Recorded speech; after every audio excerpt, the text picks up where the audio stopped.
ಬಹಳ ಸಂತೋಷ.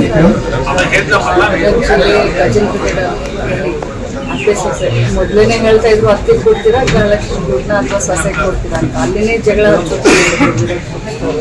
ಆದ್ರೆ ಅತ್ತೆ ಸೊಸೆ ದುಡಿತ ಹಣವನ್ನು ಇವತ್ತು ಬೋರ್ವೆಲ್ ಹೊಡಿಸಿ ಆ ಬೋರ್ನಿಂದ ನೀರು ಹತ್ತಬೇಕು, ಆ ನೀರಿನಿಂದ ವ್ಯವಸಾಯದಲ್ಲಿ ಅಭಿವೃದ್ಧಿಯನ್ನು ಮಾಡಬೇಕು, ಸಂಪಾದನೆ ಮಾಡಬೇಕು. ಬಹಳ ಆದರ್ಶವಾದ ನಾನು ಉಳಿದ ಎಲ್ಲ ಯಜಮಾನಿಗಳಿಗೆ ನೀವು 2,000 ಏನು ಜಾಸ್ತಿ ಅಲ್ಲ ತಿಂಗಳಿಗೆ ಹಾಕ್ತಾರೆ, ಬಟ್ ನಮ್ಗೆಲ್ಲರಿಗೂ ಅನುಕೂಲ ಆಗಲಿ ಅಂತ ಸರ್ಕಾರ ಈ ರೀತಿ ಹಣವನ್ನು ಕೂಡಿಟ್ಟು ಒಳ್ಳೆ ಕೆಲಸಕ್ಕೆ ಉಪಯೋಗ ಮಾಡ್ಕೊಳ್ತಾ ಇದ್ದೀರಾ. ಇದು ನಮ್ಗೆ ಉಪಯೋಗ ಆಗ್ತಾ ಇದೆ.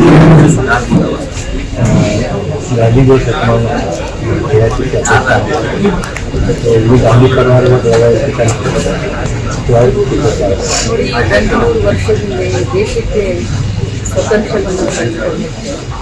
ಅದರಲ್ಲೂ ಬೆಳಗಾವಿ ಜಿಲ್ಲೆ ಸ್ವತಂತ್ರ ಸಂಗ್ರಾಮದಲ್ಲಿ ಸ್ವತಂತ್ರದ ಒಂದು ಕಹಳೆಯನ್ನು ಬಹಳಷ್ಟು ಕೊಡುಗೆಯನ್ನು ನೀಡಿದ್ದಾರೆ. ಗಾಂಧೀಜಿಯವರು ಈ ಭಾಗದಲ್ಲಿ ಬಂದು 5-6 ದಿನ ಇದ್ದು ಒಂದು ಜನರಲ್ಲಿ ದೇಶ ಭಕ್ತಿ ಮತ್ತು ದೇಶ ಸ್ವತಂತ್ರದ ಬಗ್ಗೆ ಇದನ್ನು ಮೂಡಿಸ್ಲಿಕ್ಕೆ, ಅರಿವನ್ನು ಮೂಡಿಸ್ಲಿಕ್ಕೆ ಇಲ್ಲಿ ಕಾಂಗ್ರೆಸ್ನ ಮಹಾ ಅಧಿವೇಶನ ಇದೆ. ಗಾಂಧೀಜಿಯವರು ತಮ್ಮ ಜೀವನದಲ್ಲಿ ಕಾಂಗ್ರೆಸ್ ಅಧಿವೇಶನದಲ್ಲಿ ಅಧ್ಯಕ್ಷರಾಗಿ AICC ಅಧ್ಯಕ್ಷರಾಗಿದ್ದು ಬೆಳಗಾಂದಲ್ಲಿ. ಅದು ಮೊದಲನೇ ಬಾರಿಗೆ.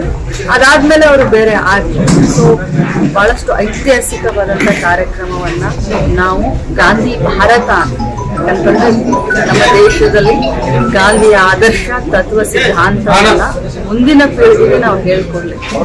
ಆ ಒಂದು 100 ವರ್ಷದ ಒಂದು ಸವಿ ನೆನಪಿಗೆ ದೇಶಭಕ್ತಿಯನ್ನ ಜಾಗೃತಗೊಳಿಸ್ಲಿಕ್ಕೆ ಯುವಕರಲ್ಲಿ ಈ ಒಂದು ಗಾಂಧಿ ಭಾರತವನ್ನ ಅಂತ ಹೇಳಿ ಒಂದು ವಿಶೇಷವಾದಂಥ ಕಾರ್ಯಕ್ರಮವನ್ನು ಮಾಡ್ತೀವಿ.